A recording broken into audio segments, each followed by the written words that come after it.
नमस्कार, समाचार विश्लेषण पर आप सभी का स्वागत है। आज हम लोग एक समाचार का विश्लेषण करेंगे कि बिहार में उद्योग जो है क्यों नहीं लग पाते हैं। तो एक यह सूचना आई है कि बिहार में 20,000 नए उद्योग लगेंगे, या सभी अखबारों में थी। तो ये प्रभात खबर में है कि मुजफ्फरपुर में यह जो है, यह देखिए, यह सूचना है, बिहार में 20,000 नए उद्योग लगेंगे, जमीन की कमी नहीं है, समीर महासेठ ने कहा है। एक मंत्री हैं। तो यह सूचना क्या है वह थोड़ा सा हम बता देते हैं, उसके बाद हम इसका विश्लेषण करेंगे कि बिहार में वरीय संवाददाता मुजफ्फरपुर ने इसे भेजा है। बिहार में 20,000 नए उद्योग लगेंगे। नए उद्योगों के लिए 4,000 एकड़ जमीन खाली है, जो आने वाले दिनों में 10,000 एकड़ हो जाएगी। यह जो है मंत्री ने कहा है। जिला स्तरीय उद्योग प्रदर्शनी का शुभारंभ करते हुए उद्योग मंत्री समीर महासेठ ने कहा कि उद्योग से रोजगार को रफ्तार मिलेगी। मुख्यमंत्री उद्यमी योजना के तहत हर जिले में 400 से 500 नए रोजगार का सृजन हो रहा है। बिहार के बाहर रहने वाले युवा वहां रोजगार छोड़कर यहां पर अपना उद्योग लगा रहे हैं। उन्होंने अपने जिले के उत्पाद के उपभोग की सलाह दी। बताया कि बिहार की 8 करोड़ की आबादी आने वाले दिनों में देश के 30 करोड़ लोगों तक अपने उत्पाद पहुंचाएगी।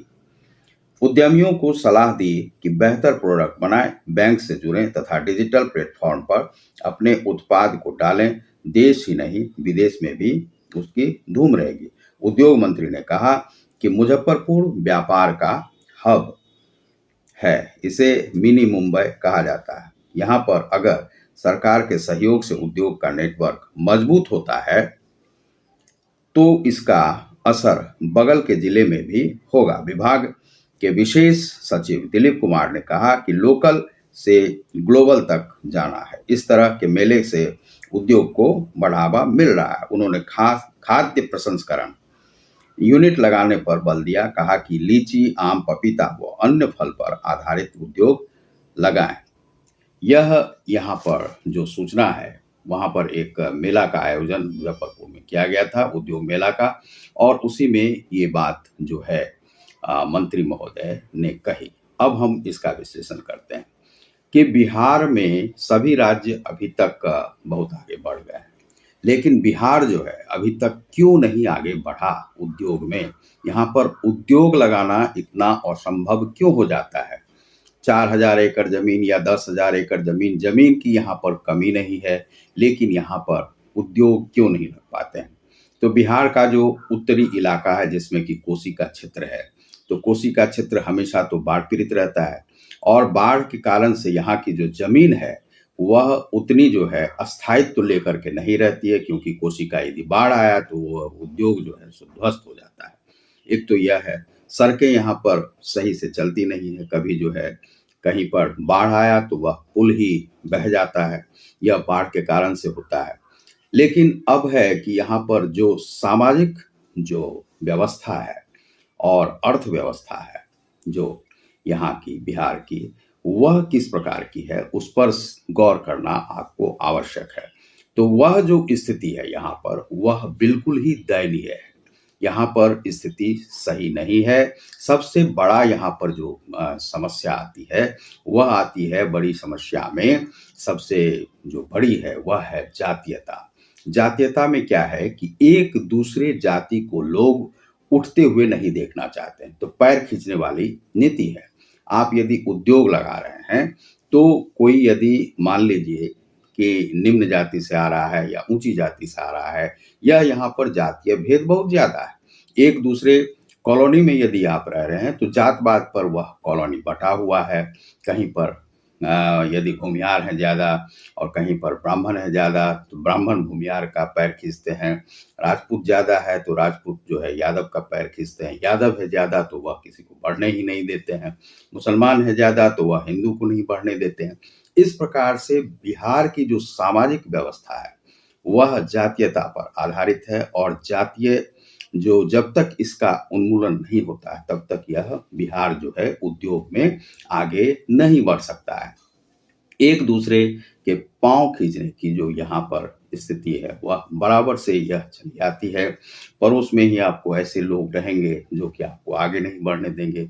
वह आपका एक प्रोडक्ट तक नहीं खरीदना चाहेंगे क्योंकि वह कहेंगे यह उस जाति का है, उसके जो 10 खोट है वह निकालने के लिए वह बैठ जाएँगे और समाज में विपरीत स्थिति आपके आपके अपने परिवार से ही सबसे पहले वह शुरू होती है। यह यहाँ की जो निम्न स्तरीय जो सोच है और जातीयता की सोच है, इस कारण से यहाँ पर उद्योग नहीं लग पाते हैं। दूसरी जो सबसे बड़ी समस्या है, वह है अपहरण की खेती। तो अपहरण की खेती पहले से भी होती रही थी, अब भी हो रही है और छोटे लोगों को बड़े लोग नहीं उठते हुए देखना चाहते हैं और बड़े लोगों को छोटे लोग अब उठने नहीं देना चाहते हैं। यहाँ पर अब जो समस्या है, वह समस्या आ रही है मज़दूरों की। तो मज़दूर भी यहाँ पर ज़्यादातर नहीं मिलते हैं, वह भी जातीय आधार पर ही जाते हैं। हम उसके घर नहीं जाएँगे, तो हम उसके घर नहीं जाएँगे, उसके यहाँ काम नहीं करेंगे। तो कोई यदि आप उद्योग लगा लेते हैं, तो वही मज़दूर बाहर जाके दिल्ली, पंजाब, हरियाणा आदि में वह वही काम करेंगे, लेकिन बिहार में करना नहीं चाहते हैं। बिहार में फिर दूसरी समस्या आती है मूँछों की। जो मूँछों की जो समस्या है, जो हमारी मूँछ कैसे नीची हो जाएगी और तुम्हारी मूँछ कैसे ऊँची हो जाएगी। यह जो मूँछों की जो समस्या है, इस कारण से कोई उद्योग यहाँ पर लग नहीं पाते हैं। यदि आप थोड़ा-सा भी डेवलप करने लगते हैं, तो उसमें कुछ राजनेता ही इस प्रकार से चले आते हैं कि आपके पथ प्रदर्शक नहीं बन कर के पथ के वे अवरोधक हो जाते हैं। आपके पथ में बाधा डालने लगते हैं कि यह कहीं पैसे में ऊपर नहीं उठ जाए और इसके साथ यह परेशानी करूँ। यहाँ पर ऑब्स्टेकल जो है सो खड़ा करने में समाज कहीं से भी चूकता नहीं है। परिवार के भी लोग रहते हैं, जो दर और दियाद यहाँ पर चलता है। दियाद के लोग हैं, तो वे सोचते हैं कि वह कैसे ऊपर उठ जाएगा, वह कैसे ऊपर उठ जाएगा। यह समस्या यहाँ पर आते रहती है। पैसे में किसी को बढ़ते हुए नहीं देखना चाहते हैं। यह जो समस्या है, इस समस्या का ऐसा नहीं है कि यह समस्या अन्य राज्यों में नहीं है, लेकिन आज अन्य राज्य इन चीज़ों को भूल करके, चाहे गुजरात हो, उत्तर प्रदेश हो या मध्य प्रदेश हो, अन्य प्रदेशों में ये कार्य आज हो रहे हैं। जबकि मध्य प्रदेश के लिए मैं जब लिखता था, तो वहाँ पर वह जो पिछली जो स्थिति थी, वह स्थिति दयनीय थी। वहाँ पर जो आदिवासी क्षेत्र थे, वहाँ पर लोगों को अभी तक पता नहीं था कि आज़ादी हमें मिली है। लेकिन उस समय की यह बात थी 20 साल पहले की। लेकिन आज की जो स्थिति है, उसमें मध्य प्रदेश के जो आदिवासी क्षेत्र हैं, वे सब भी समझ गए हैं कि हम आज़ाद हैं, हम मुक्त भारत में रह रहे हैं और हमें कार्य करना है। वे उद्योगों की स्थापना कर रहे हैं, धीरे-धीरे हो रही है। जातीयता वहाँ पर भी है, लेकिन यह इस प्रकार से बिहार जैसी स्थिति वहाँ पर नहीं है। यहाँ पर अपराध जो है, वह अपहरण की जो खेती है, वह पहले चलती थी, लेकिन उसे थोड़ा-सा सुधारा गया। लेकिन फिर से यह स्थिति जो है, जन्मजात जो बनी हुई है, वह समाप्त नहीं हो रहा है। इस कारण से यहाँ पर उद्योग, बड़े-बड़े औद्योगिक घराने यहाँ पर आना चाह रहे थे, लेकिन वे आते हैं, मुआयना करते हैं, देख लेते हैं, हूँ, हाँ, हाँ, हाँ करके, फिर वे वापस चले जाते हैं, फिर दोबारा से नहीं आते हैं।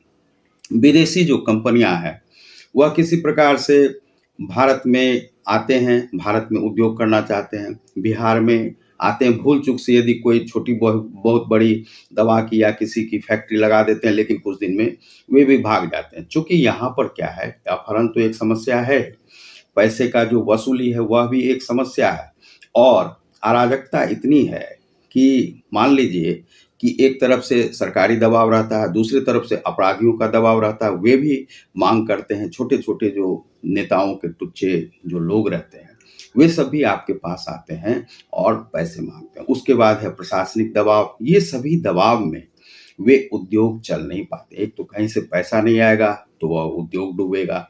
दूसरा है कि यदि पैसा नहीं आएगा, तो वह जो मज़दूर है, मज़दूरों की सैलरी नहीं जाएगी। तो इस प्रकार से यह है। तो ये सभी जो यहाँ की मूलभूत जो समस्याएँ हैं, उस पर किसी की नज़र नहीं है। सामाजिक व्यवस्था को सुधारना आवश्यक है, जातियों को मिलाना आवश्यक है। धर्म-जात से जब तक आप ऊपर नहीं उठेंगे, तब तक आप उद्योग नहीं लगा सकते हैं।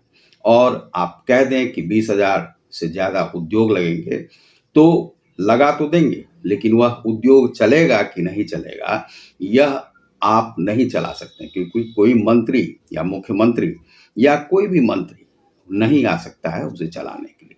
आप नौकरी आज दे देंगे, लेकिन नौकरी बरकरार रहेगी कि नहीं, वह कहना जो है सो असंभव है, और उसे बरकरार रखना बड़ा ही मुश्किल है। यह यहाँ पर जो टेढ़ी खीर के समान से है, इसीलिए यहाँ पर ये समस्या आती है, और इसका भुक्तभोगी एक नहीं, हज़ारों लोग आज तक हुए हैं, हज़ारों औद्योगिक घराने हुए हैं। कुछ घरानों में जो वसूली की जो खेती चलती है, जो यदि आपने 1 करोड़ रुपया कमा लिया, 2 करोड़ रुपया कमा लिया, आपके पास जो टुच्चे जो बदमाश अपराधी होते हैं, वे आपके पास आएँगे कि हमें इतना दो, अन्यथा हम तुम्हारे उद्योग को चलने नहीं देंगे।